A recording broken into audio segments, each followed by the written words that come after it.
Hola, hola. Bueno, no los veo, pero estoy segura que son muchos, porque los vi en la puerta. Y les pensaba decir que muchas gracias por acercarse en esta fría tarde de invierno, pero no es así que igual muchísimas gracias por acercarse, pero nos acompaña además una temperatura maravillosa. Mi nombre es Mariana Iglesias y bueno, voy a tener el gusto de dar cuenta de lo que va a ocurrir esta tarde en la Biblioteca Nacional Mariano Moreno. En primer lugar, porque, bueno, quiero agradecer a Guillermo David, a la biblioteca, a Juan Sasturain, que vine con este proyecto de que los lectores se acercaran de nuevo a Rayuela y rápidamente lo aceptaron. Y acá estamos todos reunidos a 60 años de la publicación de un libro que, como decimos algunos de los lectores, es infinito, porque sea el momento que uno lo toma el libro, que vuelve a esa lectura, encuentra algo. Y para quienes no, bueno, es un desafío a lo mejor con estas actividades que puedan volver de alguna u otra manera al texto. Así que nuevamente les agradezco. Recuerden que además de esta mesa, compuesta por Ivonne Bordelbay, Irene Chiquiar Bauer, moderada por Gaby Comte, después va a venir otro set de disertantes, Silvia Hoppenheim, que la veo por ahí, Sergio Pujol. Está nuestro querido dibujante Miguel Rep, que ha trabajado muchísimo con la figura de Julio Cortázar y de Rayuela, que va a estar ilustrando su versión, o lo que vaya escuchando, o lo que tenga ganas. También para él mis agradecimientos. Más tarde, antes del cierre, vamos a darle paso a un dúo de jazz, Pepe Angelillo y Pablo Ledesma, quienes van a cerrar interpretando la música que suena en Rayuela, porque como les decía, es un texto infinito, lo podemos tomar desde las artes visuales, desde la palabra, desde la literatura, desde la experiencia urbana y por supuesto desde la música. Ya más adelante vamos a hablar de eso. Y también les quiero recordar que el 28 de junio, que es el día que se conmemora los 60 años de Rayuela, es este miércoles, va a haber una temperatura agradable y están todos invitados a venir a la plazoleta del lector Rayuela, aquí en nuestra Biblioteca Nacional, para poder leer el fragmento que ustedes elijan de Rayuela. Pueden venir con sus ediciones. Acá yo traje, para que vean en la mesa, la primera edición con la tapa original que diseñó Julio Silva y Julio Cortázar, y la última edición, ¿sí? Una edición conmemorativa que se presentó en el último Congreso de la Lengua en Córdoba en 2019. Hay un largo camino de ediciones entre una y la otra, pero bueno, sepan que pueden venir con la que quieran, pueden leer desde su teléfono. La idea es que todos compartamos esto que nos trae hoy y que nos va a traer de nuevo el miércoles a las 5 de la tarde. El desafío y la pregunta era cómo leer Rayuela 60 años después, y los disertantes seguramente les van a contar a ustedes su punto de vista o van a hablar al respecto. Yo quería compartir algo que escribí también respecto a eso, y bueno, dice así. El 28 de junio de 1963 se publicó Rayuela, la novela infinita de Julio Cortázar. Han pasado 60 años de aquella pregunta inaugural, ¿encontraría a la maga? Y es muy probable que muchos lectores no puedan responderla aún, o bien respondan con una mezcla de culpa y pudor. No lo sé, no terminé de leer Rayuela.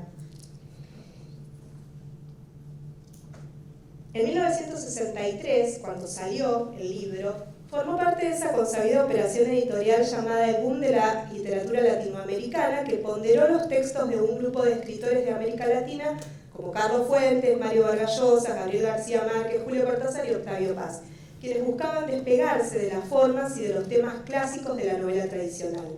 Cortázar inicia este proceso con Rayuela, un relato urbano caracterizado por la contaminación de voces, los saltos de tiempos narrativos y la posibilidad, en este caso en particular, de colocar al lector casi en un pie de igualdad con el autor para que decida de qué manera continuar leyendo el libro.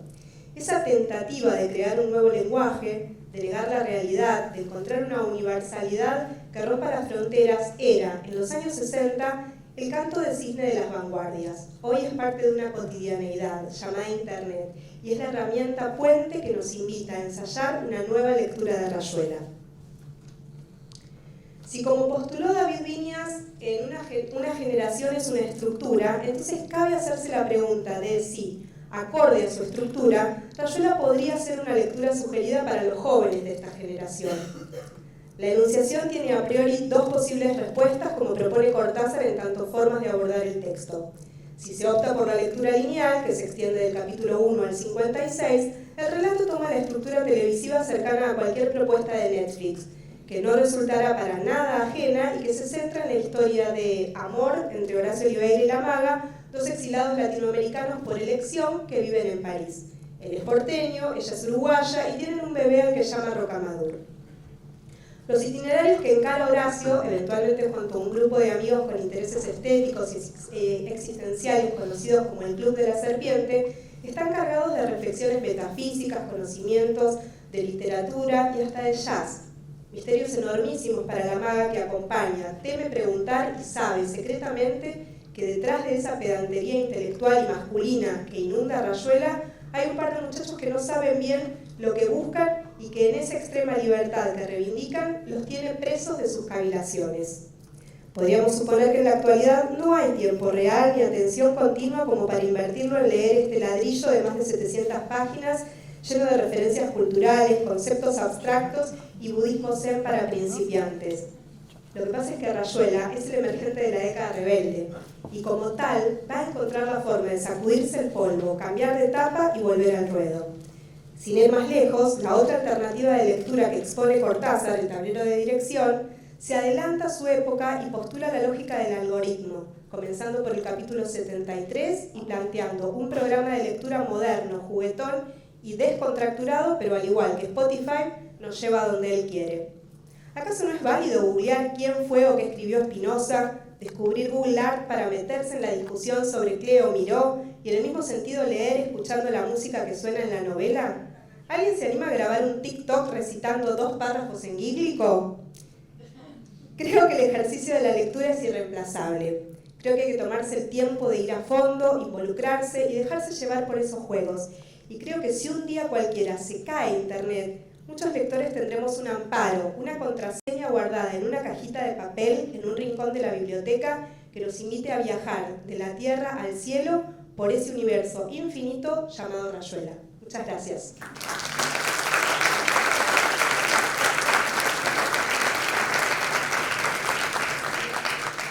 Bueno, Gabriela Conte, le paso la palabra y hará las veces de moderadora para este enorme panel. Gracias. Gracias, Mariana. Gracias a todos por estar aquí. Acabo de caer en cuenta, mientras te escuchaba, que Rayuela tiene mi edad. Porque en breve cumplo 60, es apenas unos meses más grande que yo, o sea que creo que de alguna forma me toca tanto como a todos.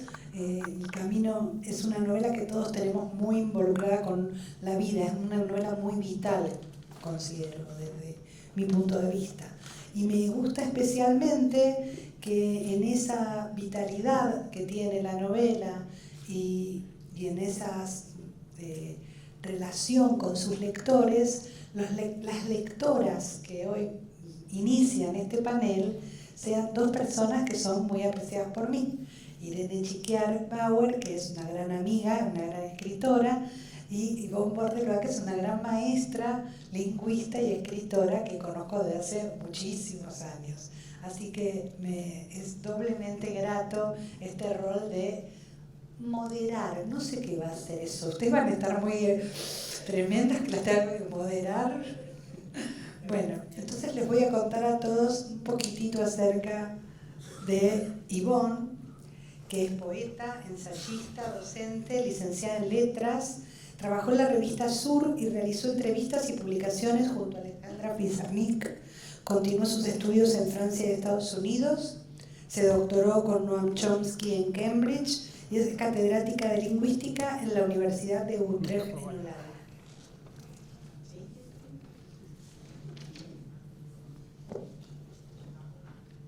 Si paso 2 hojas juntas va a ser más complicado.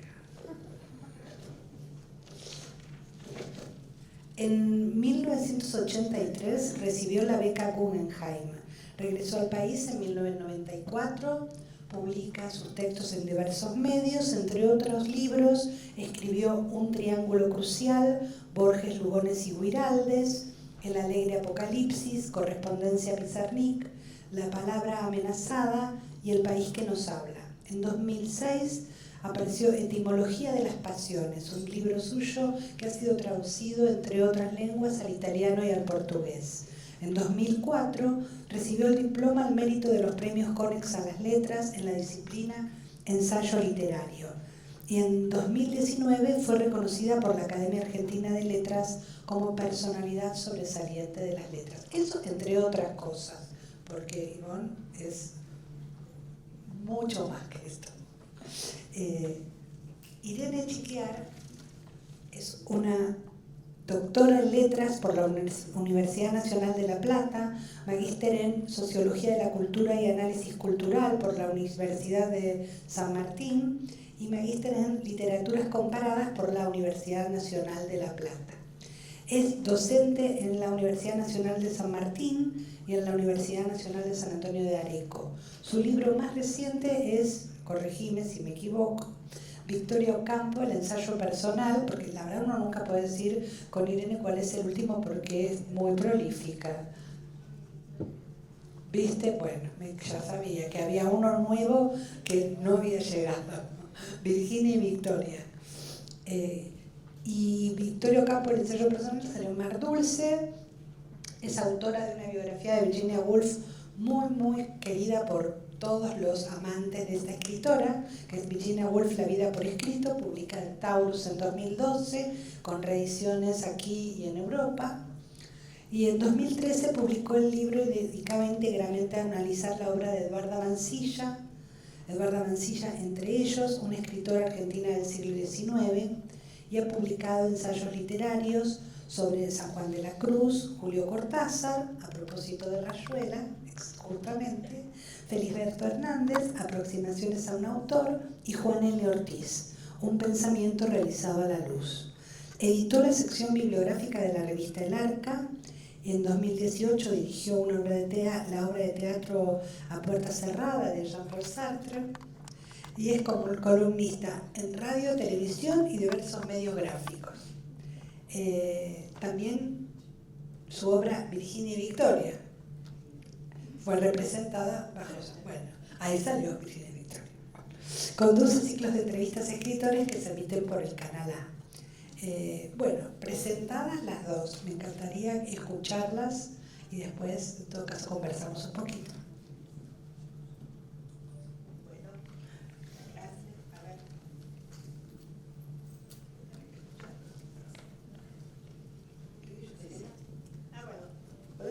Bueno, yo creo que mi presencia, bueno, buenas tardes, muchas gracias por estar acá, por estar con ustedes. Yo creo que mi presencia acá se debe a mi provecta edad, sobre todo, porque soy una de las personas, he confirmado recientemente que soy la persona de más edad acá que ha conocido personalmente a Cortázar. Hemos tenido una pequeña pelea con Tirri, que está por acá con Néstor Tirri, que pretendía ser el más provecto, pero yo he ganado. Bueno, por eso mismo me gusta mucho estar acá como testigo y testimonio, no solo de Cortázar, sino de la hermosa época en que tuve la oportunidad y la fortuna de conocerlo, que era el París de los años 60.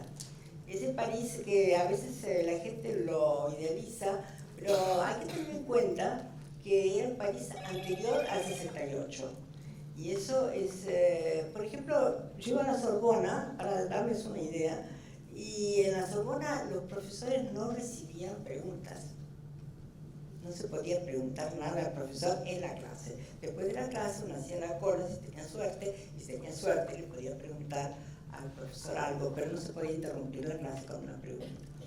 Entonces, quiero decir que era muy diferente el ambiente de lo que la gente se puede imaginar a través de Rayuela, de una especie de bohemia, y que la gente tenía una gran, digamos, flexibilidad y utilidad, etc. Todo eso no era así, era un país un poco más recogido y más.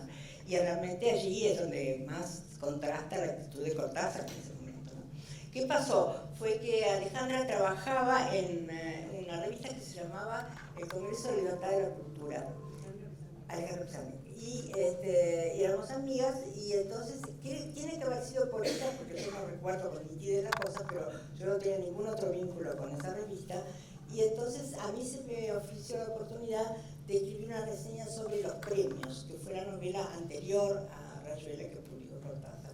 Y así lo hice, y entonces tuve la suerte de que, Cortázar leyó esa reseña y me escribió una carta que traje acá, una carta muy cariñosa, agradeciéndome con mucha cordialidad. En ese momento Cortázar no era tan conocido como lo fue después, por cierto, y después de eso me invitó a su casa. Él vivía ahí en la rue de General-Fleury, que queda cerca de la UNESCO, y allí me fui, pasamos una tarde muy agradable con drinks, y estaba Aurora, su mujer, en ese momento, y quedó entonces una relación que quedó ahí marcada.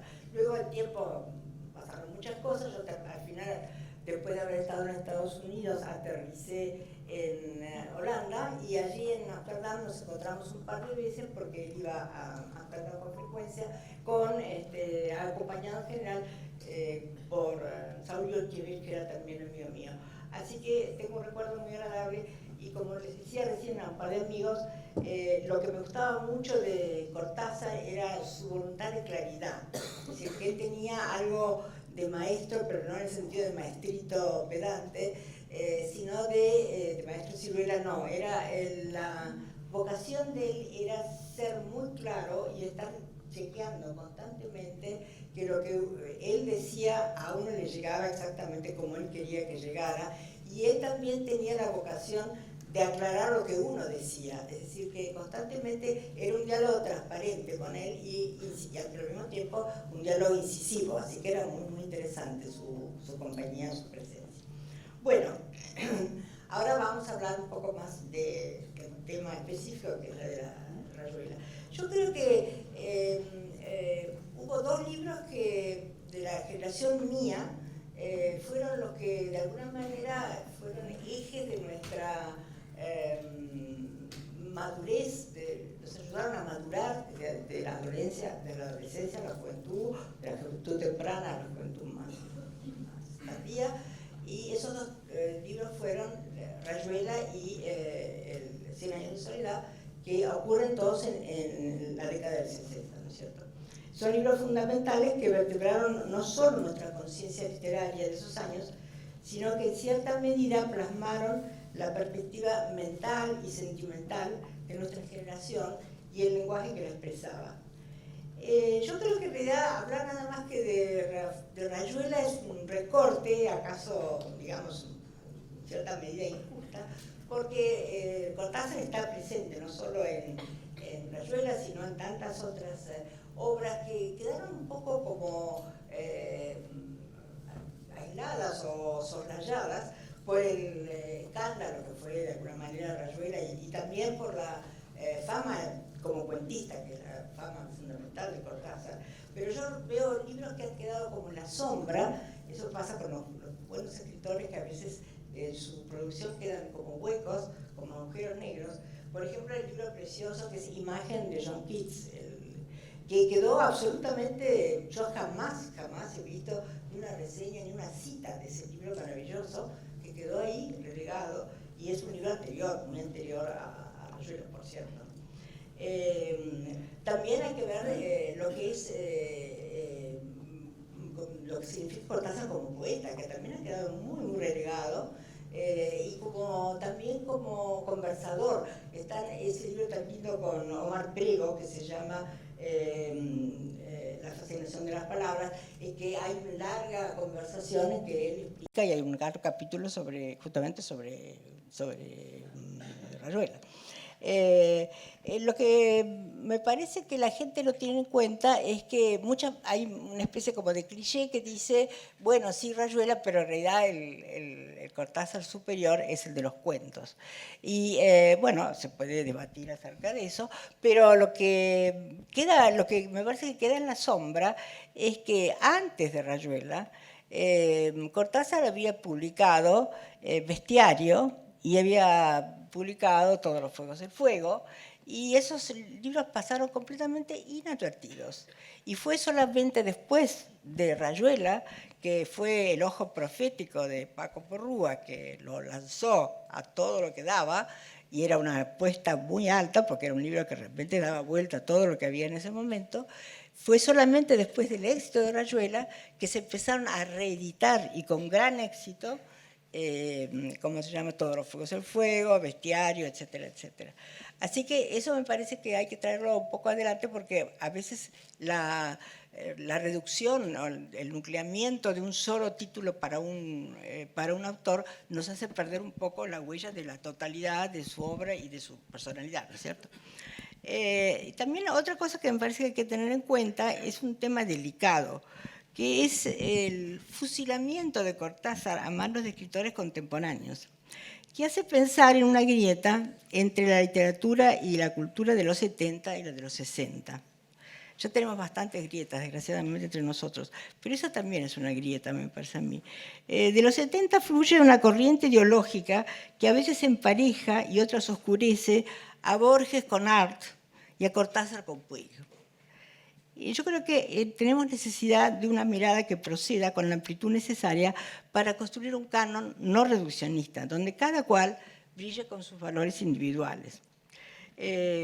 También suele pensarse en Julio Cortázar como un autor de iniciación, el que se lee en la escuela, en la adolescencia. Me consta, porque lo he conversado con amigas mías más jóvenes que tienen hijas adolescentes, que todavía hoy en los colegios, en el secundario, se lee Rayuela, y Rayuela produce una especie de explosión, muchas veces todavía, en la mente de los adolescentes, ¿no es cierto? Pero en cuanto a la hostilidad con que fue recibida a veces Cortázar, tenemos testimonios como, por ejemplo, alguien como César Aira, que debe ser el escritor probablemente que más vende en la literatura argentina, quien en una entrevista en 2004 llegó a decir: Cortázar es un caso especial para los argentinos, y no solo para los argentinos, también para los latinoamericanos y quizás para los españoles, porque es el escritor de la iniciación, el de los adolescentes que se inician en literatura y encuentran en él, y yo también lo encontré en su momento, el placer de la invención. Pero con el tiempo se me fue cayendo. El de los cuentos es el mejor Cortázar, o sea, un mal Borges. Luego, el resto de la carrera literaria de Cortázar es auténticamente deplorable. Estas son las palabras. Este es el cariñoso círculo de amigos literarios que... Bueno, yo me acuerdo que yo me peleaba con Pepe Bianco, el secretario del Sur, porque él no valoraba tanto a Cortázar como yo. Él decía, y esto decía Pepe, que los grandes novelistas se reconocen ante todo por una cierta propensión a la locura, y porque en ellos el esplendor del estilo es algo como una lumbrarada intermitente.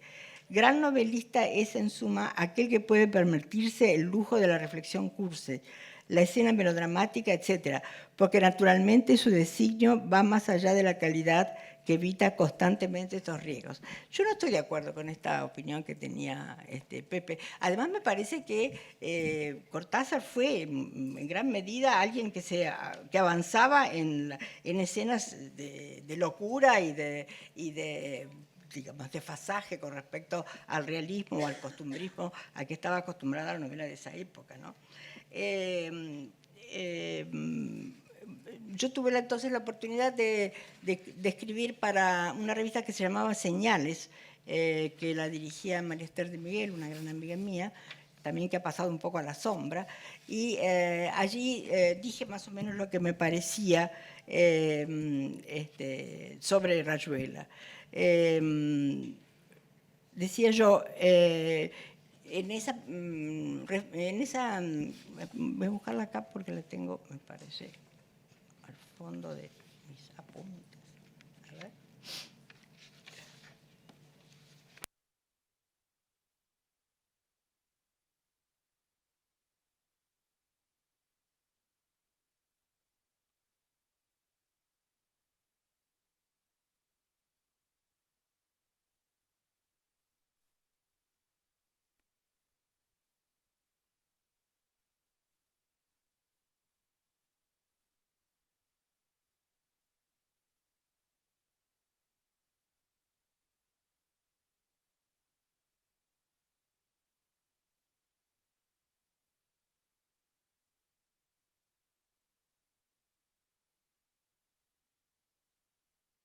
una pirueta gratuita.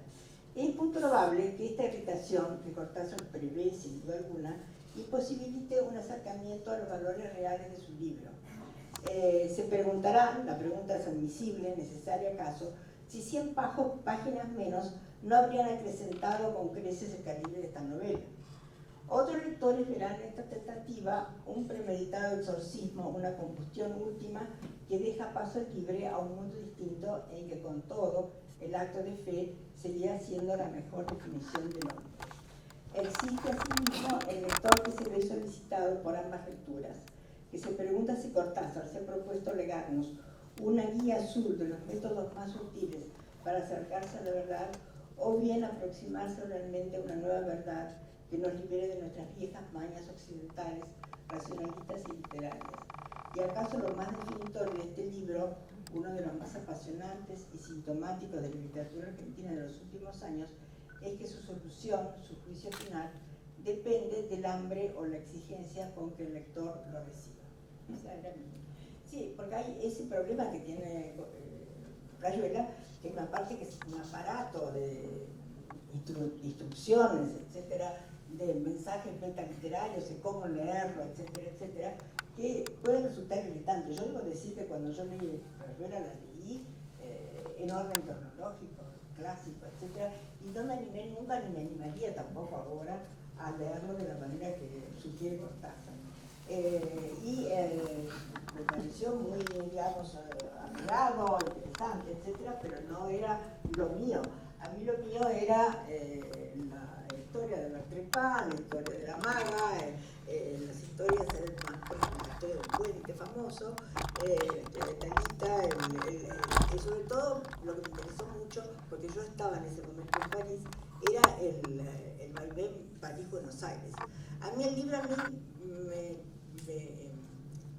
llegó, me impactó, me chocó existencialmente muy fuerte, porque me resolvió. Yo le escribí una carta con cosas que después no se la mandé, pero diciéndole que le agradecía que me había resuelto el tema de qué nos pasaba a los que nos íbamos a París desde Buenos Aires, qué pasaba con nuestro mundo y el mundo de París, que era tan diferente. Y que lo resolvía de una manera muy hermosa, porque todo ese desenfreno de Oliveira y todo ese conjunto de citas y todo ese armazón que era muy argentino de todas maneras, esa manera de pasearse por el mundo de toda la literatura, la inglesa, la americana, la francesa, etc. Cómo se encaminaba, cómo se insertaba eso en un mundo tan diferente de París, un mundo mucho más celoso de la propia prerrogativa francesa, etc. Y yo creo que en eso para mí fue como un gran maestro, una gran lección, y le estoy muy agradecida por ese, estaba yo y sigo estando muy agradecida por ello.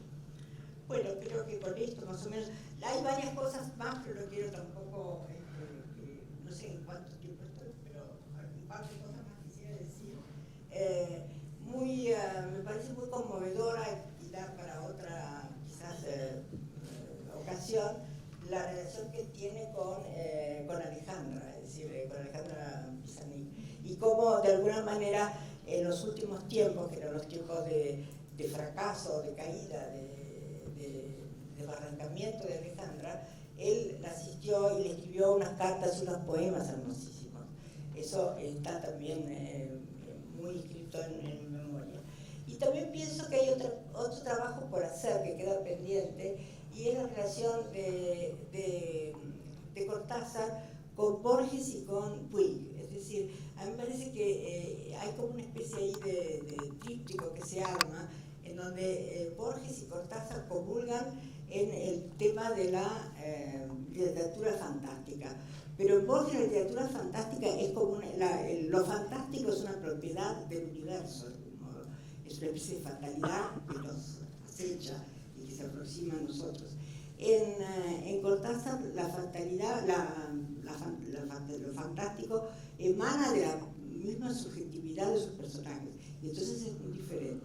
Y con respecto a Puig, que de algún modo lo ha eclipsado un poco en la lectura a Cortázar en los últimos tiempos, hay esa misma mirada que tienen los dos con respecto a la pequeña clase media, esa ironía, ese cariño, esa especie de burla, esa mezcla tan especial que se arma allí.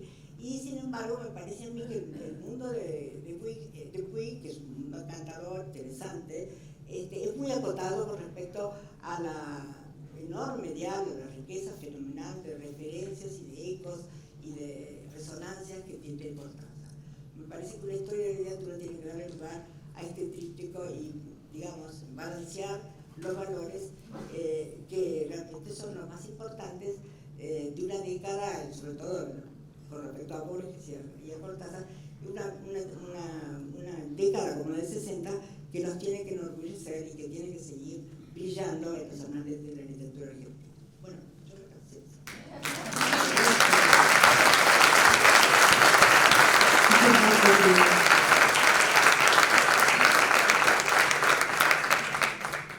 Irene, te escuchamos. No vine organizada. Dije, voy a venir afectivizada, porque a mí también me pasa, no lo conocía Julio Cortázar, pero me atravesó, digamos, vivencialmente. Uno de mis primeros trabajos fue justamente en el marco de una muestra homenaje que se hizo en el 1994, homenajeando a Julio Cortázar. ¿Y por qué les quería contar? Un poco la idea era la vigencia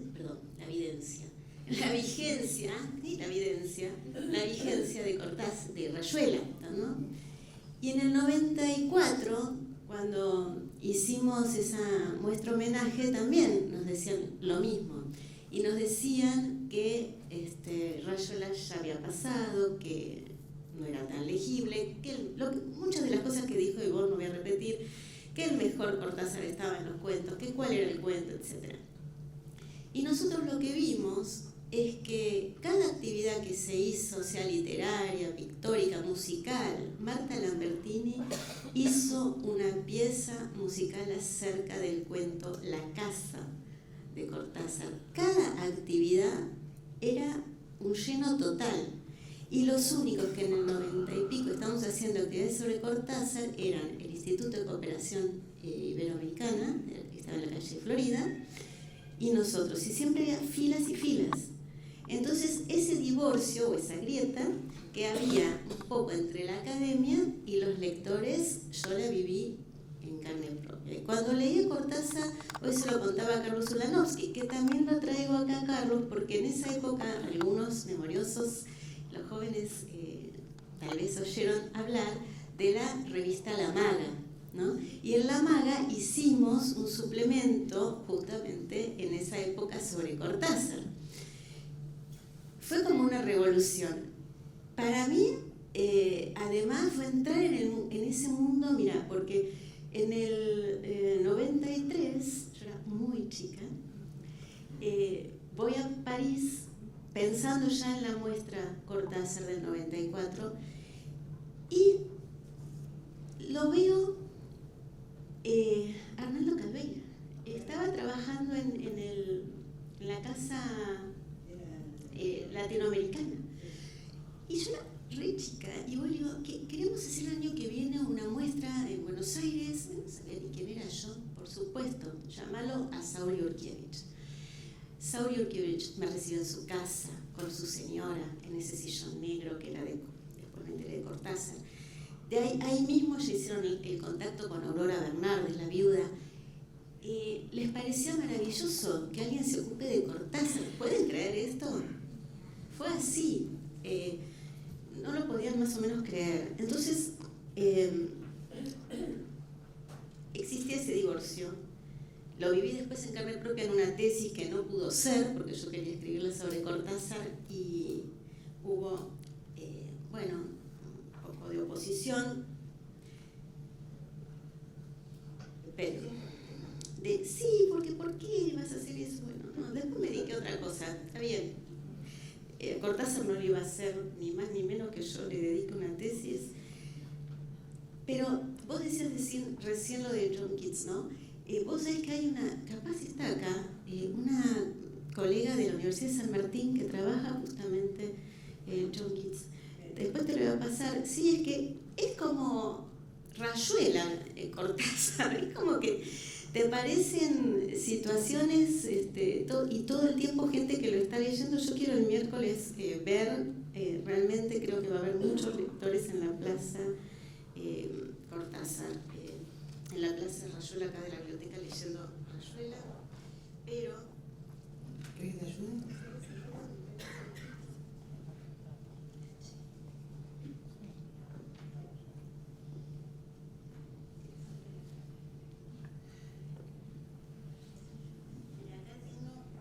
En efecto Julio, Saúl Yurkiewicz me lo firmó, me había olvidado.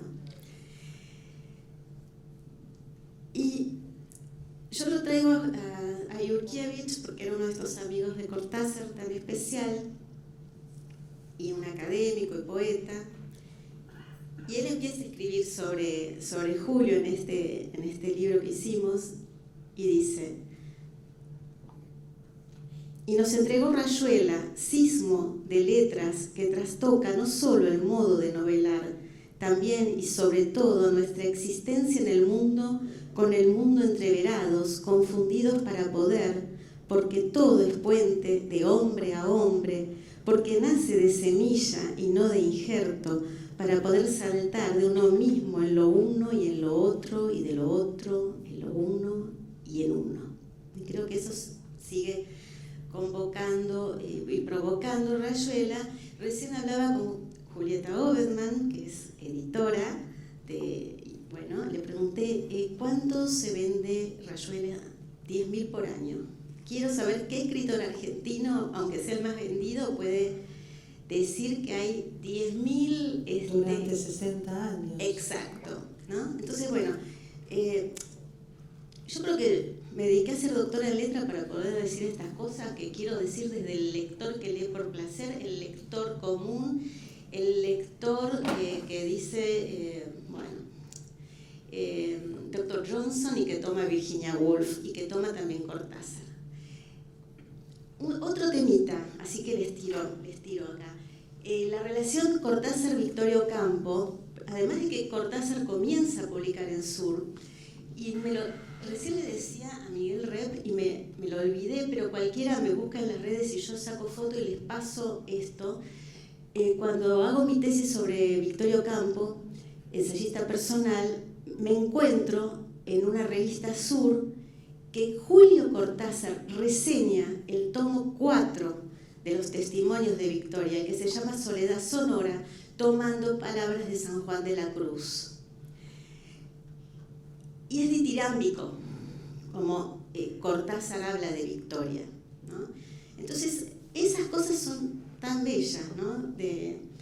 A una mujer que realmente trataban de decir que no, que era mecenas, todo el mundo aprovechaba este rol de mecenas de Victorio Campo, pero de escritora no tanto. Y bueno, mi tesis es que una de las razones por qué Victoria es una ensayista personal, utiliza el yo, y una mujer que utiliza el yo en primera persona, además en esa época sin ser académica, bueno, no era fácil de soportar y no lo siguió siendo por mucho tiempo, ¿no? Pero no me quiero ir del tema, sí lo quería relacionar a Cortázar con Victorio Campo. Y termino un poquito esto que dice Yurkiewicz, después salto a otra parte, sin instrucciones.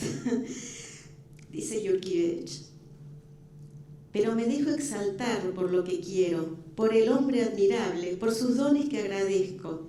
Si Julio me oyera me diría: pero Saúl, no me magnifiques, no me hinches. Julio era hombre exteriormente sencillo, siempre afable, solícito, integralmente digno y divertido. Era entrañablemente digno, tanto y con tanta naturalidad, que su trato excluía lo soez, lo confianzudo, lo chabacano. Estaba ante uno del todo presente, del todo dispuesto, pero reservado, púdico, poco afecto a la confidencia demasiado privada, nada propenso a la crónica sentimental, para nada a la comidilla. Se destinó desde el comienzo a escribir y se consagró por completo. O sea, nos gustaría conocer a este Julio, ¿no? Que de alguna manera yo creo que es el que los lectores sienten que conocen a través de Rayuela, y por eso la vigencia siempre de Rayuela, y que haya personas jóvenes que están leyendo este libro. Que si pensamos la política de la cancelación, hoy estuve mirando algunas cosas y dije, uy, esto lo escribiría un escritor ahora, ¿no? Porque hay, ¿no?, ese lugar que se le da a la maga de musa inspiradora, pero ¿no?, hay muchas cosas que uno le cuestiona a Cortázar hoy, pero desde nuestro horizonte de expectativas, porque para ese momento todas las chicas querían ser la maga. Y les traigo unos cuentitos del tema de la maga. En los 90 todavía no se sabía quién era la maga, ¿no? Poca gente sabía quién era la maga real. Entonces, entre esas personas estaba María Esther Vázquez. Y María Esther nos dice, yo tengo el contacto con la maga. Entonces nos contactamos con la maga, una señora uruguaya que vivía en Londres, y se hizo una entrevista que no resultó, pero bueno, eso es otro cantar, ¿por qué no resultó? Y no se divulgó. Es que para ella misma debía ser terrible, yo pienso ahora, ¿no? En esa época no me di cuenta, es pero... el modelo de toda una generación, ¿no? Claro, pero por otra parte, esta mujer que no tiene muchas luces y que... ¿no? Entonces, debía ser duro también para ella ponerse en ese lugar. Yo voy a tratar de... Edith Arón, voy a tratar de rastrear la entrevista a ver si se puede conseguir. Otra cosa que hicimos impresionante fue convencerlo a Jaime Cogan y a Ricardo Monti de hacer Rayuela. Había que hacer una obra de teatro, se nos había ocurrido, hacemos una obra de teatro. Y entonces Ricardo Monti y Cogan dicen, bueno, hagamos un cuento. No, Rayuela. ¿Cómo Rayuela? Y Ricardo Monti adaptó Rayuela. Raúl Rizzo fue Oliveira, Virginia Innocenti la maga. Eso también fue impresionante, y esas cosas 94, que no quedan tanto registro fílmico porque no se acostumbraba, no teníamos el telefonito y esas cosas, ¿no? Y bueno, acá hay un trabajo mío que yo me lo puse a leer, a ver, digo, hace tantos años, a ver si... Hay cositas que no me gustan mucho, pero después hay como una pasión de entrar en ese mundo de Cortázar, que digo, sí, está bien, Irene, ok, suscribo, ¿no? Y les leo un pedacito chiquito, cualquiera al azar. Me gusta mucho el tema de figura de Cortázar, ¿no? Los dobles, pero también la figura, todos esos temas del kibutz, del deseo, esas imágenes que hacen. ¿Cómo esto? 15 minutos, ya me pasé. Ok, bueno, nada, si después quieren leer, se los paso. Si después seguiremos charlando. Y hay una cosa de Cortázar que pongo en este artículo. Ir en busca de Oliveira en París es en cierta forma, ir en busca del Cortázar de los años 50, quien aúna en una suerte de acumulación explosiva sus vivencias argentinas y parisinas, las cuales eclosionan en Rayuela, suerte de exorcismo. Cortázar dice, si yo no hubiera escrito Rayuela, posiblemente me habría tirado al Sena. Y ese París y esa Argentina que Cortázar nos muestra siempre es algo que se ha perdido. Entonces, cuando uno lee, uno quiere leer Balzac, va y lee Balzac. Como decía Ivonne, Balzac no me anula, o Flaubert no me anula a Balzac, y Proust no me anula a Flaubert, y Virginia Woolf no me anula a Joyce, y así es la vida, y Van Gogh no me anula a Monet. O sea, ¿por qué tenemos que elegir el mejor? No, hay momentos para la lectura y hay momentos en que nos acercamos más a un escritor y a otro. Y el horizonte de expectativas, ¿no? Es algo que nosotros tenemos un horizonte de expectativas, entonces diríamos, bueno, esto no, esto sí, esto me gusta más, esto menos, pero también hay que ponerse en el horizonte de expectativas de la época en el que ese escritor y esos lectores leyeron por primera vez. Y entonces somos los que podemos leer, lo hacemos a pura ganancia, que por ahí pasa, me parece, la apuesta. Gracias. Sí,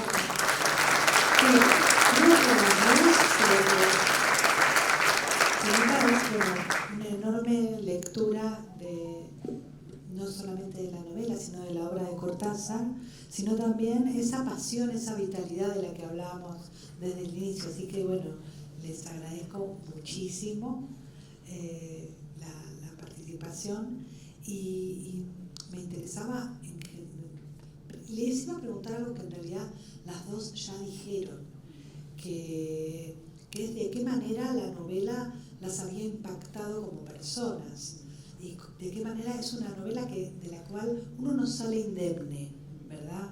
Pero esa, y en los dos casos ha dado lugar a algo que me gustaría que quedara como cierre de la mesa, si les parece, que es la invitación a volver otra vez sobre la lectura sin prejuicios, sin grieta, sin Cortázar sí, Borges no, Aira sí, Cortázar no, Puig o Cortázar, sino sumar. No sé si les parece. Sí, yo tengo que reconocer que hoy día no puedo leer una novela de 500 páginas, sea quien sea. Entonces yo lo que aconsejaría, ya que hay instrucciones, que zambullirse, es decir, abrir el libro donde está Albert Trepá o está La Maga o lo que fuera. Con respecto a La Maga, yo diría que no lo veo tan fuera de foco de nuestras afanes feministas, porque en muchos momentos Olivera dice que La Maga lo supera y que La Maga tiene una intuición mucho más profunda y una especie de salud vital que él no tiene. Así que de algún modo, a mí me parece que una de las causales de que Cortázar fue de alguna manera soslayado o despreciado por algunos de sus colegas es porque él tenía una visión muy abierta a lo paranormal, o lo, como se quiere decir, lo subjetivo mágico, etc. Y eso de alguna manera lo pone fuera de foco con respecto a la onda más racional, más contenida, más, digamos, clásica de otra parte de la literatura. Y con respecto a una cosa que quería agregar con respecto a lo de Victorio Campos, que efectivamente es precioso ese artículo sobre soledad sonora, pero Cortázar rompió mucho como crítico, él es un gran crítico. En un momento dado Lezama Lima dice, él es más crítico que creador. Una cosa que hizo Cortázar que es muy notable es restaurar la figura de Marechal. Marechal era católico y peronista. Bueno, en un momento dado ser católico y peronista estaba muy mal visto.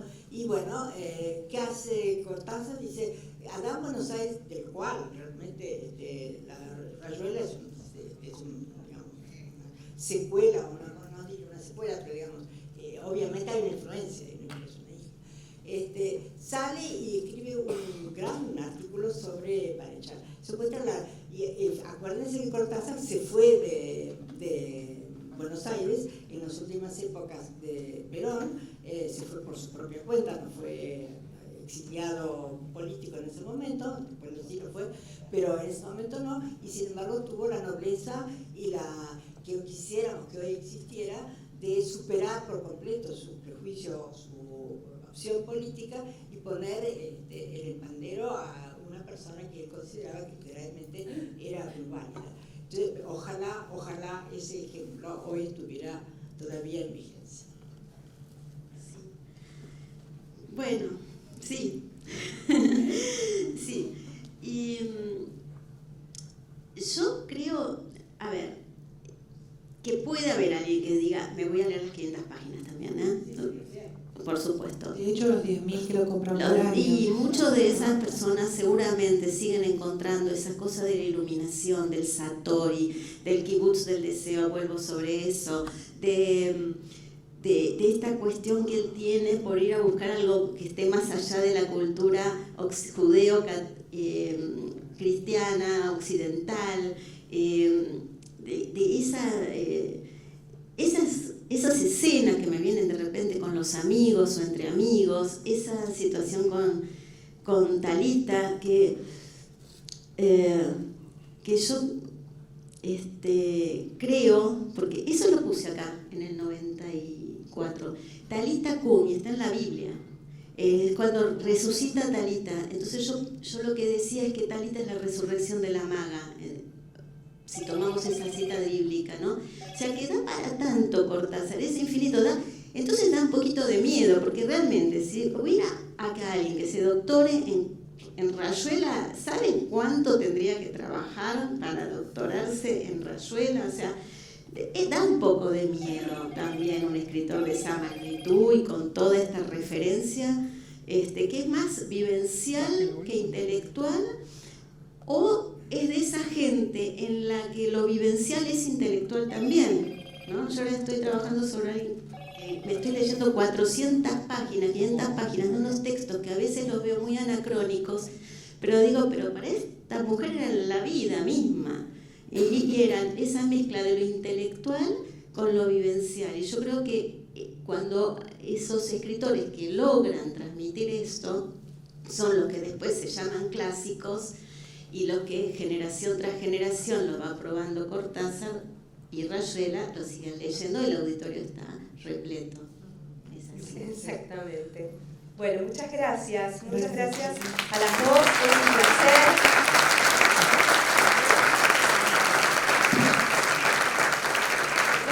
Estuvieron viendo en la pantalla, desde acá yo no lo veía, pero Miguel Rep está ahí abajo, para quien también pedimos un aplauso. Está dibujando a Cortázar y a Rayuela, así que le agradecemos especialmente. Miguel, si querés saludar y decir algunas palabras o te dejamos como artista, ahí está, seguís dibujando. Bueno.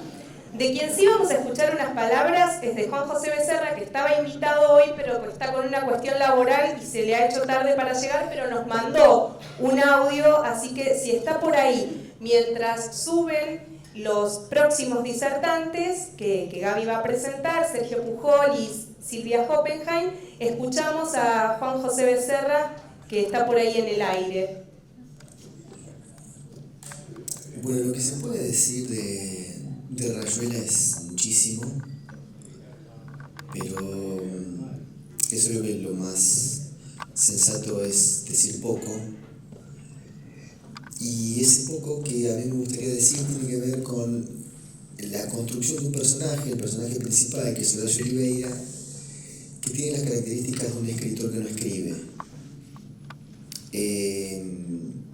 Dicho así, parece que es una especie de negativista de la actividad literaria, pero si uno lo mira con mayor detenimiento, lo que quizá podamos encontrar en ese personaje, que es el corazón del libro,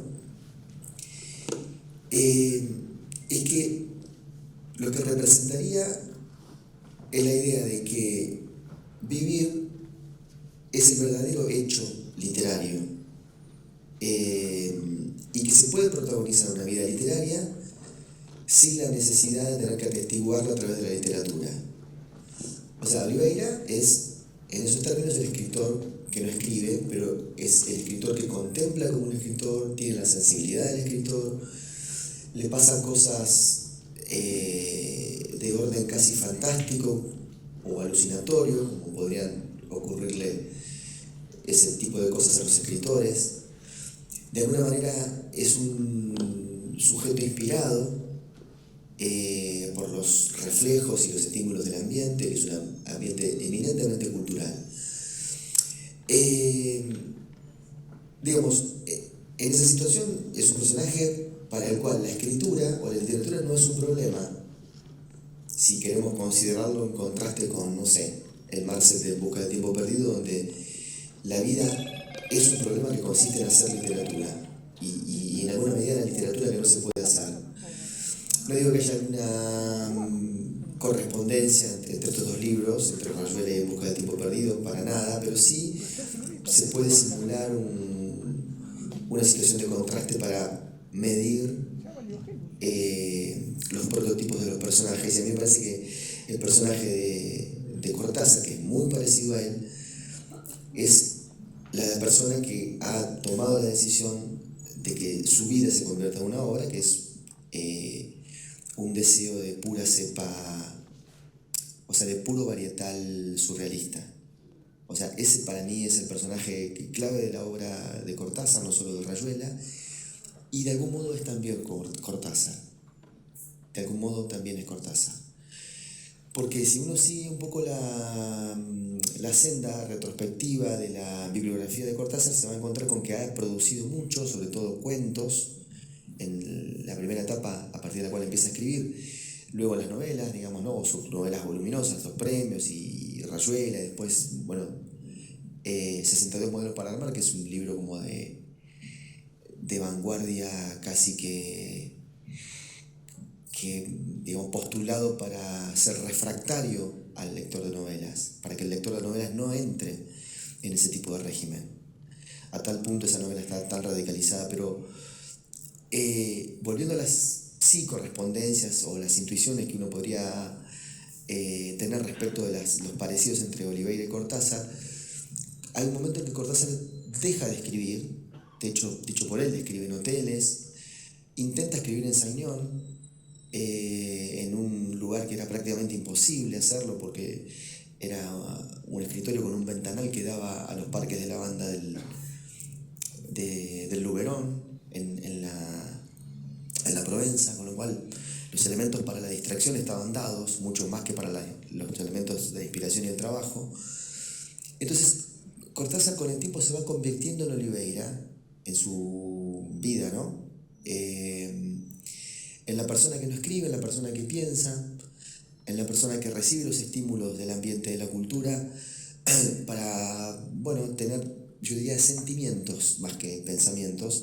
Y de hecho en Saignón, en fines de los años 60, se arma una especie de Club de la Serpiente, que es una réplica de lo que ocurre en Rayuela, con esa cantidad de amigos que tenía y que lo visitaban en su casa de Saignón, a tal punto, era tal esa cantidad, que no entraban en la casa y armaban campamentos alrededor de la casa. Estos eran hábitos que contados por el hijo de Uñé Carvelis, por Christophe Carvelis, que fue la segunda mujer de Cortázar luego de Aurora Bernardes.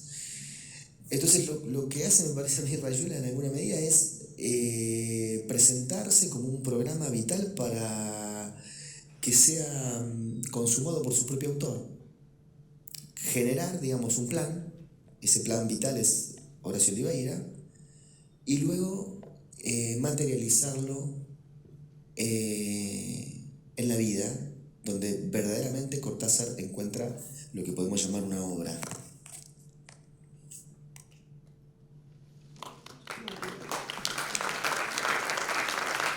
Bueno, Juan José Becerra nació en Junín en 1965.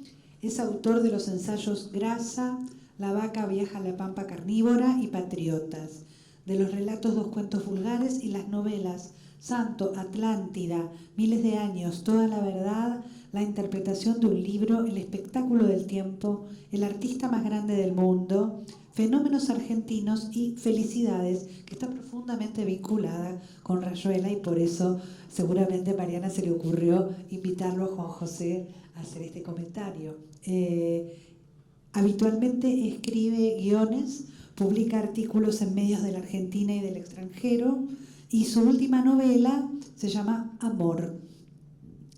Bien, bueno, mientras está dibujando Repiso, Miguel Repiso, o sea, Rep, nació también en Buenos Aires y publicó su primer dibujo en marzo de 1976, a los 14 años, un niño. Publicó en la revista Humor Registrado las series El recepcionista de arriba, Los Alfonsín, Joven Argentino y Postales en La Fierro de los 80.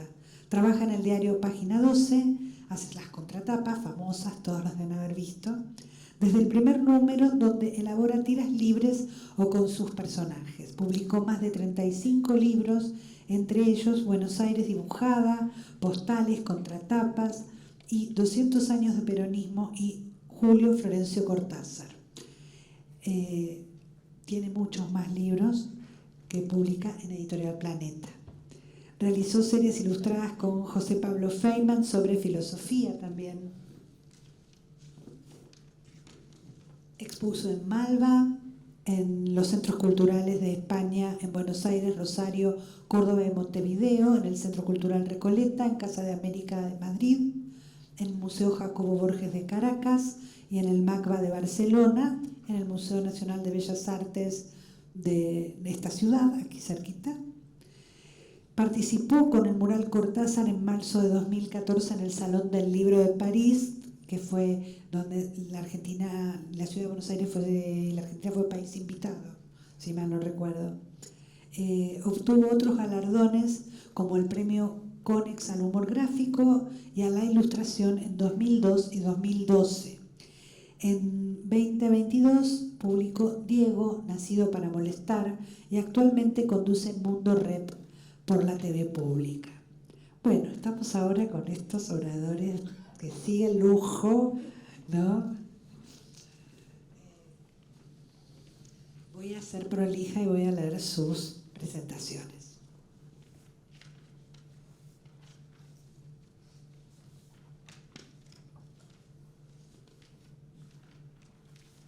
Silvia Oppenheim, escritora y periodista cultural, autora de las novelas Elecciones Primarias, de la que el compositor Guillo Spell hizo una ópera de cámara homónima, estrenada en el Teatro Cervantes, y la última publicada, Vengo a buscar las herramientas. Realizó varios ciclos literarios en televisión, como El Fantasma, Policiales de Colección, La Lengua Suelta o Nacidos por Escrito. En ese justamente dedicó un programa al personaje de la maga, que estos programas se pueden ver todavía en las redes y fueron producidos por el canal Encuentro. Actualmente dicta talleres de lectura en el Malva, en la Alianza Francesa, y el suyo propio desde hace 10 años. Se llama Clásicos no tan clásicos y recibió el premio Julio Cortázar de la Cámara del Libro por su labor de difusión de la literatura. Sergio Pujol es un buen alumno, se puso la remera de Rayuela. Es historiador, docente, ensayista especializado en música popular. Enseña Historia del siglo XX en la Facultad de Periodismo de la Universidad Nacional de La Plata e integra la carrera de investigador científico del CONICET. Entre sus principales libros figuran uno que es referencia obligada de los melómanos argentinos, Jazz al Sur, la música negra en la Argentina. Discépolo, una biografía argentina, Rock y dictadura, crónica de una generación, Historia del baile, de la milonga a la disco, En nombre del folclore, biografía de Atahualpa Yupanqui, Como la cigarra, biografía de María Elena Walsh, Oscar Alemán, La guitarra embrujada, y el último, Gato Barbieri, Un sonido para el tercer mundo. Ha publicado artículos en medios gráficos del país y del exterior y conduce el programa Influencias por la Radio Universidad de La Plata. En 2001 recibió el Fellow in Creative Writing de la Universidad de Iowa de Estados Unidos, en reconocimiento de su producción bibliográfica, y en 2007 el premio Conex por su labor en el periodismo musical. Bueno, ustedes leyeron Rayuela, ¿no? Digamos, pregunto. Bueno, muy agradecida por la invitación, Mariana, también por la gente y la calidez de los lectores. Siempre hay empatía cuando de lectura se trata. Por eso me dedico a talleres de lectura y no de escritura. Porque ahí se encuentra una familia elegida, ¿no? La familia de los que estamos buscando quizás lo mismo por escrito, alguna pista. Y realmente me impactó venir en esta segunda vuelta porque nos permitió escuchar la primera, escuchar las palabras muy hermosas de Mariana, también lo que dijeron recién Yvonne Bordelois y también Irene, que son vertientes fundamentales para proseguir. Y siempre me llama la atención cuando se habla de Rayuela esta idea de la actualidad o no actualidad, de lo argumentativo, ¿no? de lo temático en la novela. Si la palabra cancelación, que me produce un escozor terrible, y justamente en Cortázar me parece que nos encontramos con un estilo tan feroz que lo argumentativo, hoy lamentablemente que se piensa tanto en novelas a partir de los argumentos, sino del estilo, de la estructura, de lo imaginario, de la musicalidad. Cortázar es un escritor de escritores, es un escritor de lecturas, ¿no? Claramente escribe con la única paleta que puede tener un escritor, así como los pintores tienen su paleta diversa, y acá Rep tendrá la suya, tan prolífica y tan bella. La paleta de los escritores son sus lecturas, y en Rayuela encontramos una paleta infinita. Y en los cuentos, además, antes lo comparaba con los argentinos, pero Rayuela es universal, es latinoamericano. Yo pienso, por ejemplo, en la aventura de la semántica en Guimarães Rosa, en el Gran Sertón Veredas. La aventura de la semántica y de la gramática que implican muchos cuentos de Cortázar, el comienzo de Las babas del diablo, donde Cortázar dice, ¿cómo se escribe esto? ¿En primera, en segunda? ¿Por qué no inventarle un plural a la tercera? O sea, Cortázar se metió con la lengua y no inventó historias, inventó lengua. Por eso creo que cuando se habla críticamente del rol de la maga, ¿no? La instintiva y Horacio el intelectual, hay que animarse a escribir una carta a Rocamadour como la escribe la maga. Hay que animarse a ser mujer siendo madre, ¿no? A abandonar a Rocamadour por deseo, ¿no? Es una carta bellísima, muy discutida la carta de la maga al bebé Rocamadour. A mí me parece de una actualidad esa carta, pero bueno. No, los dos personajes femeninos de la novela son muy... la maga siempre es la que más brilla, porque es la que, al menos en mi generación, todas las chicas de mi generación anterior, inclusive también, todas querían ser la maga. Pero los dos personajes femeninos creo que son un engranaje fundamental en la estructura de la novela. Y es una novela casi fetichista, como Alicia en el País de las Maravillas, porque uno dice, ¿de dónde vienen los personajes de la maga? Pero yo, por ejemplo, ya conozco unas adolescentes que tienen una pecera, un axolotl que se llama Julio. Después, Diana Velesi le puso Talita, ¿no?, a su perrita. Vos también. Bueno, entonces es una novela que viene con lecturas y que termina en la vida, y eso todos creo que lo dijeron, la vitalidad de esta novela. Juan José recién también lo acentuó. Yo traje un textito muy breve que comparto porque fue lo que me pasó anoche, y quizás como me pasó anoche, eso significa que Cortázar y Rayuela nos pasa todos los días.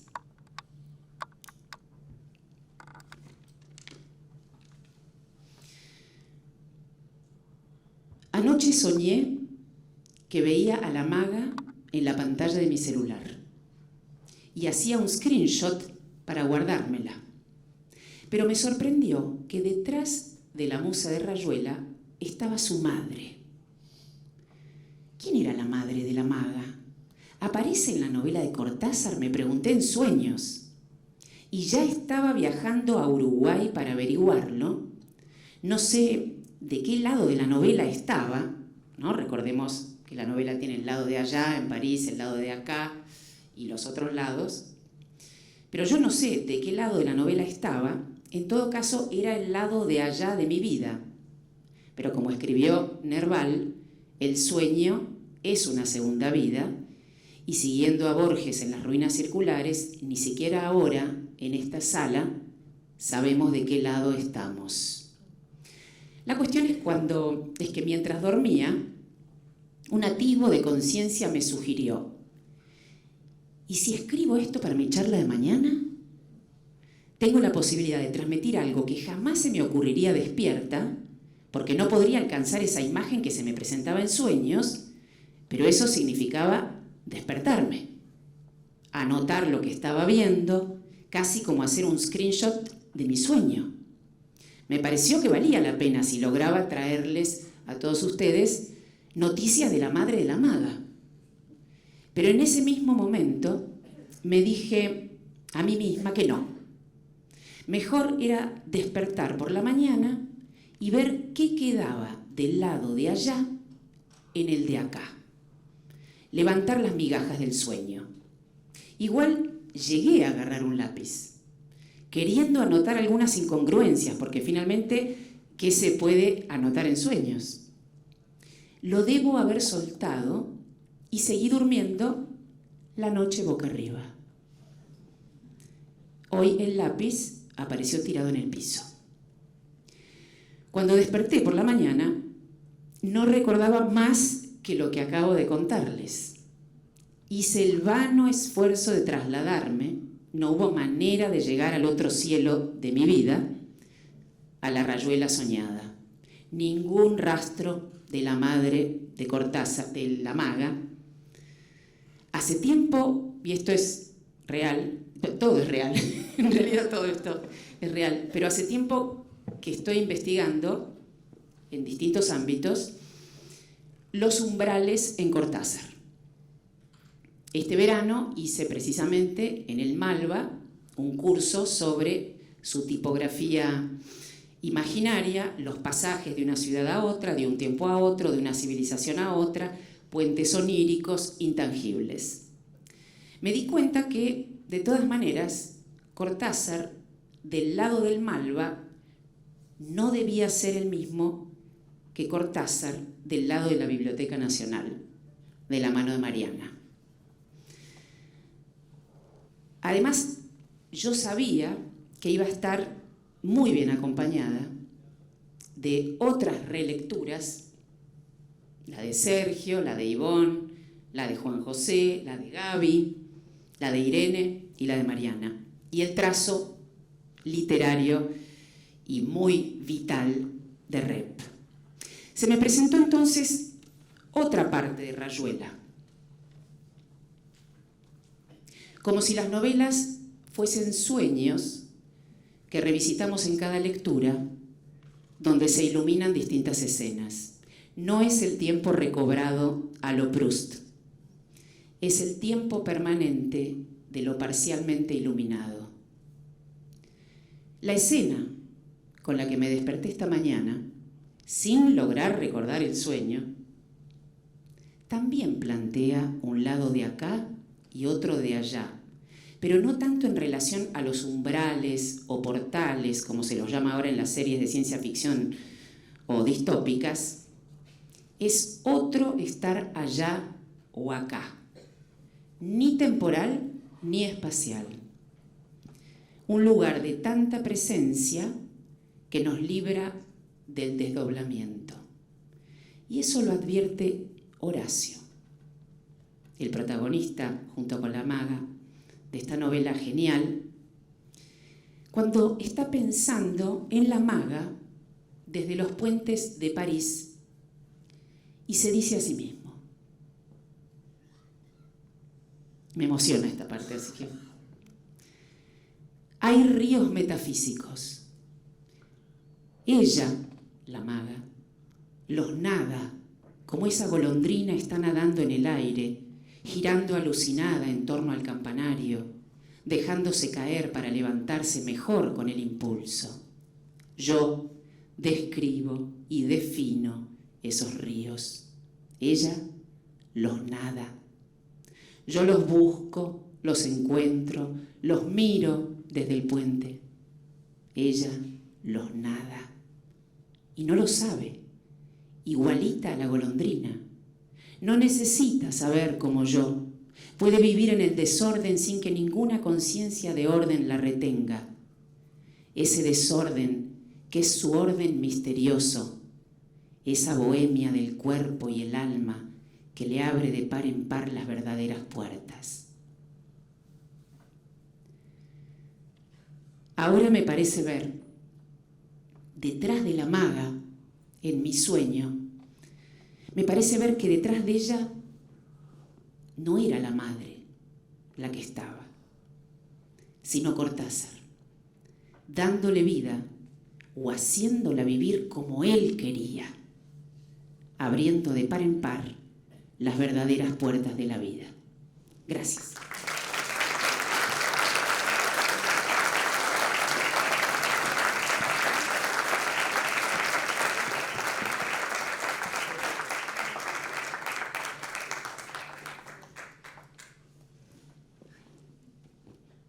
Bueno, yo soy la cuota musicológica y la cuota masculina de esta mesa. Voy a hablar de la relación de Rayuela con el jazz, la presencia permanente del jazz en Rayuela. Y si bien voy a hablar de una música de improvisación, traje una partitura. Nadie es perfecto. Y además vamos a escuchar a excelentes músicos de jazz en un ratito nomás. ¿Qué hubiera sido de Rayuela sin el jazz? ¿Qué hubiera sido de la literatura de Julio Cortázar sin el jazz? Estas preguntas son imposibles de responder aún aceptando el reto a la imaginación de la especulación contrafáctica. Y esta imposibilidad refiere al hecho de que no estamos frente a un escritor que se limitó a citar un par de músicos célebres a modo de guiño, como por ejemplo hace Enrique Vila-Matas en su reciente y bastante cortázariana novela Montevideo, dicho sea de paso, sino a un narrador que consideró a la música en general y al jazz en particular partes inalienables de su vida y por ende de su poética literaria. Podríamos, en este sentido, pensar en Alejo Carpentier o en Guillermo Cabrera Infante como escritores latinoamericanos musicales, muy musicales, ambos. En caso de Carpentier, incluso con una obra musicológica destacada y pionera en su campo. Pero Cortázar fue diferente a todos por el jazz, diferente a todos los escritores latinoamericanos musicales e incluso diferente a algunos escritores argentinos, jazzeros, como Juan José Saer, Marcelo Cohen o Carlos Zampayo, que volcaron su sabiduría jazzística un poco por fuera de sus ficciones. Es verdad que Cortázar también se interesó por el tango y por la música académica contemporánea. Esto último proliferó en el libro de Manuel, más algunas referencias sueltas en Rayuela, con esa Madame Trepat y su sincretismo fatídico, o la cita de Edgar Varese. Cuando en su viaje a Buenos Aires en 1973, Cortázar se reservó unos días para pasar por Río, allí escuchó con atención a los Novos Baianos, a Tom C. y a Caetano Veloso. Definitivamente Cortázar era un melómano actualizado, pero el centro gravitacional de su mundo musical era el jazz. Hay cuanto menos 3 momentos jazzísticos en el corpus cortázariano. El primero, obviamente, es El Perseguidor, aquel cuento largo o nouvelle incluido en Las Armas Secretas. El cuento está escrito a manera de homenaje a Charlie Parker, no bien se entera Cortázar de la muerte en 1955 de Parker. Charlie Parker fue el bate mayor de un estilo de jazz que se llama bebop o jazz moderno. Luego viene Rayuela, por supuesto, con sus discadas en el Club de la Serpiente. Y finalmente, esos 2 bellísimos relatos en La Vuelta al Día en 80 Mundos, que son Luis Enormísimo Cronopio, crónica de un concierto de Armstrong en París en noviembre de 1952, y La Vuelta al Piano de Thelonious Monk, a propósito de un concierto de Monk en Ginebra en 1966. En estos textos está la mayor concentración jazzística, por decirlo de algún modo, de un escritor que aseguraba escribir con la fluencia de la improvisación jazzística. Decía Cortázar, lo dijo en varias oportunidades, el jazz es una presencia continua en mi escritura. Y esa presencia se manifestó de 2 maneras. En términos, diríamos, de estilo y en términos temáticos. En términos de estilo, el jazz inspiró una escritura de cierto ritmo o swing, una escritura libre e improvisada, definía el propio Cortázar. Claro, siempre resulta difícil establecer analogías de tipo formal entre lenguajes artísticos tan diferentes entre sí, pero estas y otras declaraciones similares de Cortázar referidas al jazz se asemejan notablemente a las que declaró Jacques Kerouac cuando escribió On the Road, en el camino, según el propio Kerouac, sobre un rollo de papel continuo para no interrumpir el pulso ni aún al momento de cambiar la hoja. En realidad un rollo de papel higiénico, pero digo un rollo de continuo me parece mejor, más delicado, más literario también. Hasta donde sé, Cortázar nunca mencionó a Kerouac como influencia, si bien es cierto que la novela del estadounidense se editó en 1957, cuando las marcas del jazz en la escritura del argentino ya eran reconocibles. Podríamos adjudicar estas similitudes a una cuestión generacional, en el sentido de que entre los años 40 y 50 se formó una escena de jazz moderno de cierto prestigio intelectual que atrajo a muchos escritores de aquel entonces. Sin embargo, en Rayuela el jazz moderno, el bebop, no queda tan bien parado, no queda del todo bien parado. Y aquí veo, más allá de la afluencia de la escritura, una teoría del jazz en Cortázar, una teoría y una lectura histórica de aquella música que lo marcó desde su infancia y que lo acompañó toda su vida. En una entrevista que le hizo Ernesto González Bermejo, Cortázar recordaba lo siguiente, cito: "Cuando yo era joven, tendría 15 años, el jazz llegó a la Argentina en aquellos discos de 78 revoluciones por minuto que pasaban por radio. Y así fue que en medio de nuestra música folclórica y sobre todo el tango, se deslizó un cierto Jelly Roll Morton, después Louis Armstrong y la gran revelación de Duke Ellington. Le hablo de los años 1927, 1928, es decir, la primera gran época de estos intérpretes. Por lo tanto, yo descubrí el jazz en su nivel más alto. Fue la revelación de una música completamente diferente a la nuestra, en referencia al tango y al folclore. Esta revelación de una música completamente diferente a la nuestra, o mejor dicho, esta literatura marcada por la música, ocupa un largo tramo en Rayuela, del capítulo 9 al capítulo 18, con precisión meridiana por parte de Cortázar, no por parte mía.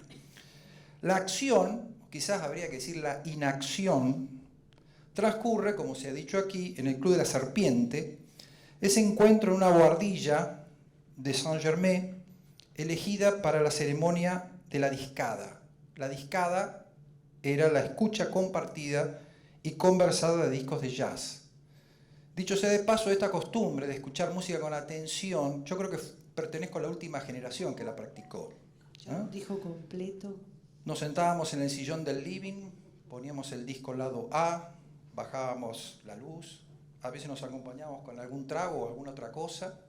Cuando terminaba el lado A, alguien se levantaba, generalmente el dueño de casa, daba vuelta el disco de vinilo, por supuesto. Nos sentábamos nuevamente, terminaba la escucha en silencio, ahí comenzábamos a conversar, a discutir, intercambiar opiniones. Eso se practica desde los años 10-20, hasta la década del 80, digamos, aproximadamente. En ese encuentro cortasariano, en el Club de la Serpiente, coexisten el simulacro de cultura, ese juego de apariencias traccionado por un deseo de enrostrarle al otro un conocimiento finalmente fatuo, como se descubre en la novela, y la afición verdadera por una música que simboliza la libertad, del mismo modo que lo hace la propia novela. Como el surrealismo, que Cortázar descubrió poco después de su epifanía jazzística, la música negra improvisada supone una liberación del inconsciente a través de esa fluencia en la que, según las palabras de Cortázar, confluye lo oscuro y lo inexplicable. Por supuesto, la era del jazz, como Scott Fitzgerald definió los años 20, fueron los años de las vanguardias artísticas y literarias. Y esa es la matriz cultural de Cortázar. En ese sentido, no puede sorprender que se interesara por el jazz y que amara lo que más tarde se llamó jazz tradicional.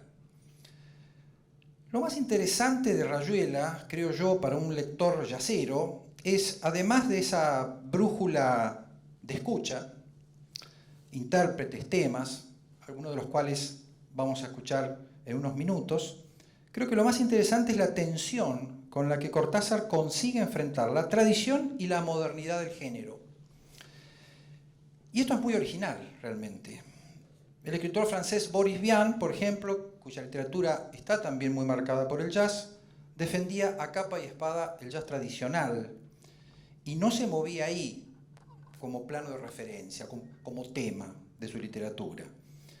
En Kerouac, por el contrario, está el bebop y el cool, no hay rastros de Armstrong o de Sidney Bechet.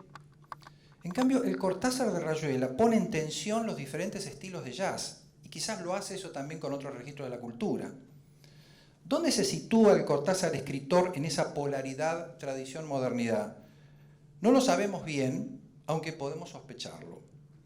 Cuando Roland compara la supuesta decadencia de Louis Armstrong con la de Pablo Picasso, o cuando Horacio Oliveira critica ásperamente a Dizzy Gillespie, en realidad estamos asistiendo a la ficcionalización de un debate muy candente en aquel momento. Charlie Parker, el perseguidor, Gillespie y Monk eran los adalides del estilo bebop, mientras Armstrong, en plena actividad en el momento de escritura de Rayuela, se había convertido en una suerte de guardián del viejo estilo de Nueva Orleans. Si bien Cortázar consideraba a Charlie Parker el epítome del artista de vanguardia y su admiración por él era auténtica, su corazón estaba con Louis Armstrong, su corazón estaba con el enormísimo Cronopio que lo había iniciado en los arcanos del jazz. Cuando Cortázar partió de Buenos Aires rumbo a París, prácticamente no conocía a Parker. Podríamos decir entonces que para Cortázar, para su identidad porteña emigrada a Francia, Armstrong era tan importante como Carlos Gardel. Los discos del jazzero y del tanguero habitaban el mismo estante y contribuyeron por igual a la educación sentimental y estética de Cortázar. En el Club de la Serpiente los discos son agentes de cultura y de memoria. A diferencia de On the Road, en Rayuela todo el jazz está atesorado en los discos. No hay música en vivo en Rayuela, exceptuando el fracasado concierto de Madame Trepat, que por supuesto nada tiene que ver con el jazz. Cortázar jamás se burlaría del jazz. La necesidad de respirar hondo de Coleman Hawkins, las acrobacias sin red de Gillespie en el trapecio más alto, la paloma en la jaula de bronce de la voz de Bessie Smith, los lagartos de tiempo en Lester Young y sus amigos, o el balanceo y la caída entre vidrios de Lionel Hampton son impresiones sonoras transportadas magistralmente a la literatura. Son operaciones de sinestesia literaria, llevadas a cabo con esa rítmica que Cortázar decía haber aprendido de la música que cita una y otra vez. Solo la escucha de los discos, como la lectura de nuestros libros favoritos, nos permite la gran ilusión de recobrar el tiempo. Y para Cortázar esa música, nacida en los Estados Unidos y tan eufóricamente aceptada en París, era también un puente que lo regresaba a la Buenos Aires de sus primeros discos, de sus visitas al Hot Club y de sus precarias lecciones de trompeta, según una foto en la que, muy conocida y difundida, en la que se lo ve tocando la trompeta. He conversado con algunos veteranos músicos y viejos socios del Hot Club de Buenos Aires y aseguran haberlo visto a Cortázar en las reuniones del Hot Club. No sabemos, pero si non è vero, ben trovato, como dicen los italianos, así que muy seguramente Cortázar frecuentaba el Hot Club. Para cerrar, me gustaría leer un fragmento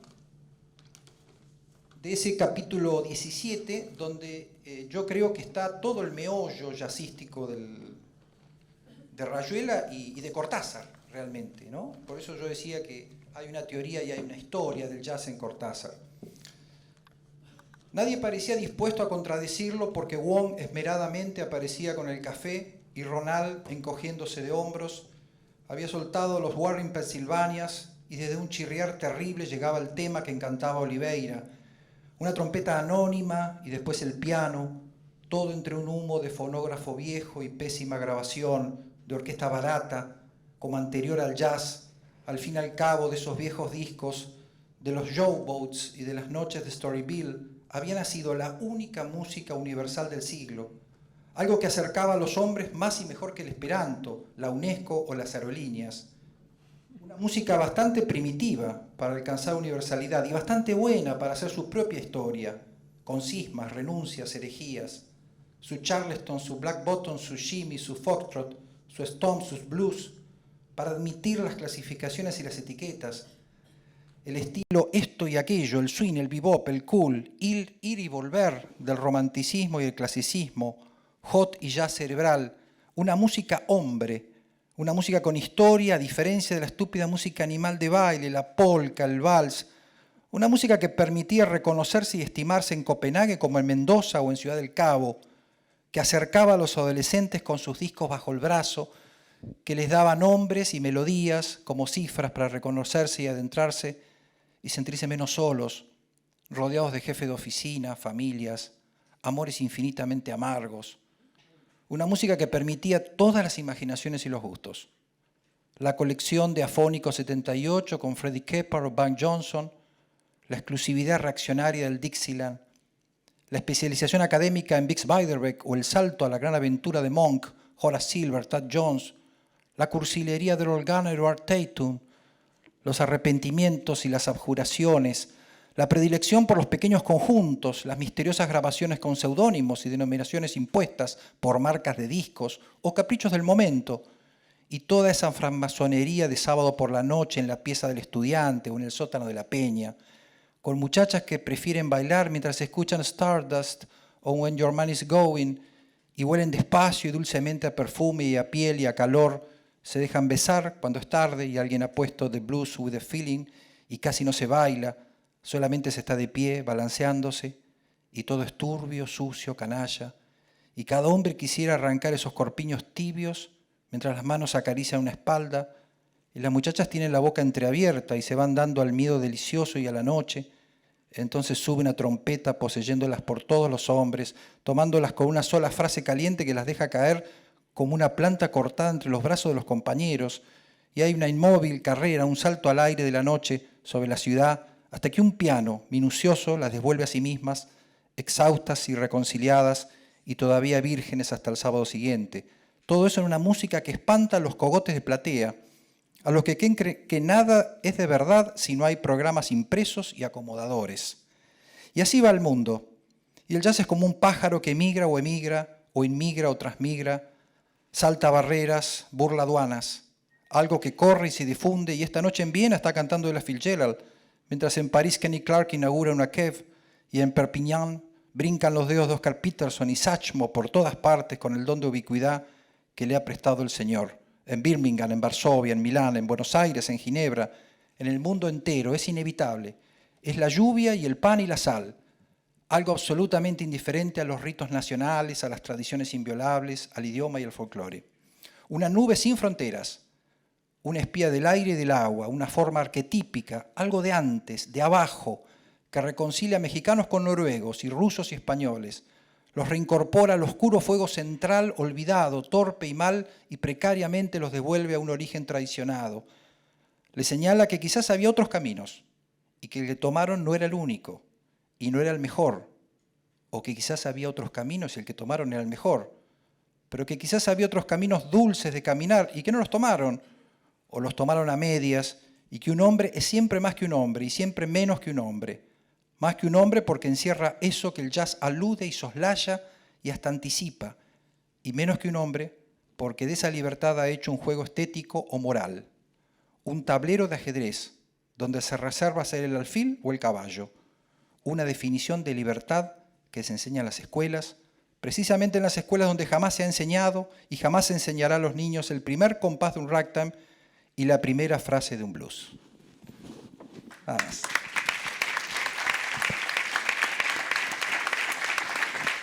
Gracias, Sergio. Mira, creo que lo que acabas de leer es el puntapié ideal para que escuchemos a los chicos que van a venir a tocar ahora, pero además es el cierre perfecto de todo lo que se dijo en estas dos mesas. Calculo que van a coincidir, pero esa relación entre lo culto y lo popular, lo visceral y lo intelectual, el sueño y la vigilia, la literatura como desarrollo cultural, pero al mismo tiempo como manera de vivir. Creo que está todo presente en esta novela y en este fragmento que leíste. Y vamos a escuchar a dos de los mejores músicos de jazz que tenemos en estas latitudes. Pablo Ledesma es saxofonista, toca saxo alto, el registro que tocaba Charlie Parker. Pepe Angelillo, José Pepe Angelillo, es pianista, y van a tocar temas que figuran entre esos capítulos 8 y 18 de Rayuela. Y antes de que empiecen a tocar, quiero contarles que Mariana Iglesias, que fue el alma mater de este encuentro, es periodista especializada en turismo cultural y directora de Culturarte, Experiencias Urbanas. Desde 2006 publica diariamente en la revista Viajando. Es autora de rutas literarias en París y en Buenos Aires, vinculadas a la vida y a la obra de Julio Cortázar. Y bueno, entre otras cosas, brindas talleres referidos a la obra de Cortázar.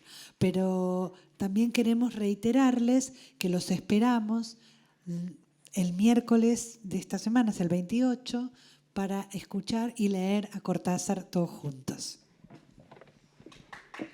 Gracias a todos. Yo les voy a pasar, Gaby, si me permitís acá, que tengo un aviso parroquial de algo que creo que les va a interesar mucho, que se inaugura este miércoles 28, un rato antes de que vayamos a leer todos en el patio Rayuela, así que si lo encuentro por acá se los voy a leer y les voy a dejar la invitación hecha y después ya les damos paso a los músicos.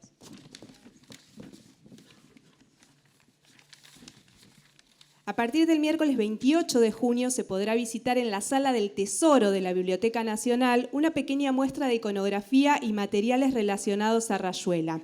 Se exhibirán la primera edición del libro, manuscritos con correcciones, capítulos suprimidos y el cuaderno con el plan de ordenación de capítulos, entre otros elementos. La Sala del Tesoro de la Biblioteca Nacional, aquí Mariano Moreno, se pueden visitar de lunes a viernes de 10 a 18 y los sábados de 12 a 18. Y quiero pedir también un aplauso especial para Lucio Aquilanti, que está sentado aquí adelante y que fue quien armó esa colección de primeras ediciones, mucho de lo cual se va a poder ver a partir del miércoles acá. Así que gracias, Lucio, gracias a todos.